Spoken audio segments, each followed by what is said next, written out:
सर्वात आधी अखंड दिवा लावून घ्या। त्यासाठी अष्टदल कमल काढून त्यावरती दिवा ठेवून हळदी कुंकवाने दिव्याची पूजा करून घ्यायची। गणपतीची स्थापना करण्यासाठी 2 विड्याची पाने ठेवून त्यावरती अक्षता ठेवून गणपतीची मूर्ती ठेवून गणपतीला हळदी कुंकू पुष्प दुर्वा वाहून घ्यायचं। त्यानंतर कुलदेवतेचा फोटो किंवा दुर्गादेवीचा फोटो ठेवून तोही आपण विराजमान करायचं। हळदी कुंकू पुष्प वाहून घ्यायचं। घटस्थापना करण्यासाठी एका तामणामध्ये आपण केळीचं पान किंवा पत्रावळी ठेवायची। त्यावरती 2 थर मातीची ठेवायची। त्यावरती मातीचा घट ठेवायचा।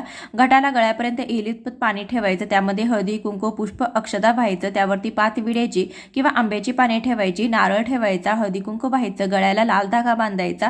5 हळदी कुंकवाची बोटे उठवायची। त्यानंतर धान्य पेरून घ्यायचं। त्यावरती हलगत आपण थोडीशी माती पसरवून घ्यायची आणि थोडे थोडे पाणी शिंपडून घ्यायचे।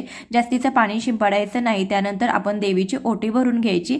खणा नारळाने ओटी भरायची। त्यासाठी आपण ब्लाउज पीस, तांदूळ, ओटीचं साहित्य, नारळ घेतलेलं आहे। अशी ओटी भरून झाल्यानंतर आपण जी विड्याच्या पानाची पहिली माळ घटाला घालायची।